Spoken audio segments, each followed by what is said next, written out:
Today we're going to dive into a crucial aspect of competing Olympic weightlifting, how to read the scoreboard and use it to time up your warm-up lifts. Here's the Olympic weightlifting scoreboard. It might look intimidating at first, but it's quite simple once you understand it. Let's break it down into three key sections. The left side displays the lifter's name, weight category and year of birth. The right-hand side displays the lift type and the weight each athlete will be attempting. Pay attention to this as it's your guide for when you will lift and help you to plan when you need to start your warm-up lifts.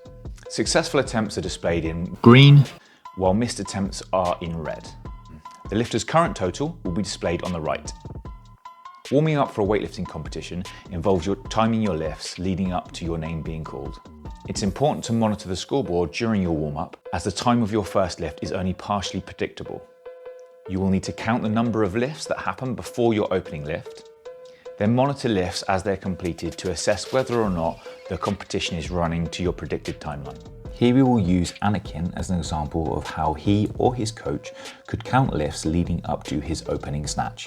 Anakin's opening lift is currently set to 100 kilos. We have 3 lifters that currently have opening lifts that are lower than his. This may change as the competition progresses, which is why it is important to monitor the scoreboard. Firstly, we need to make some educated guesses about the jumps that lifters will make. We can assume that male lifters will take jumps of 3 to 6 kilos in the snatch and 4 to 8 kilos in the clean and jerk. Female lifters will typically take jumps of 2 to 4 kilos in the snatch and 3 to 6 kilos in the clean and jerk.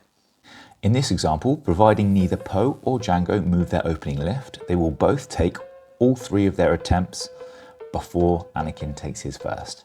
We should also factor the possibility that there may be some misses and that lifters may choose to repeat the weight that they've just missed. If the lifter is following themselves due to a miss, then they will be given a 2-minute timer, which we will count as an extra lift. Now we move on to Han. It is possible that Han's last lift could be equal or greater than Anakin's first lift. In the event that Han's third lift does equal Anakin's first lift, Anakin will lift first, as first lift will always precede second or third attempts. So if we go back and total all of the lifts before Anakin's first lift, we get 10 lifts. After you have counted all of your lifts and you have a schedule, you'll work back so that you are taking a warm-up lift roughly every 3 platform lifts. This will equate to roughly every 3 minutes. It's also important to take a look at the start numbers. In the event of multiple lifters opening at the same weight, it's the lowest start number that will lift first. It's important for you or your coach to keep a close eye on how the competition is progressing, as things can move faster or slower than you predict. At the session start time, there will be athlete introductions followed by a 10-minute timer. You will need to factor this into your warm-up schedule.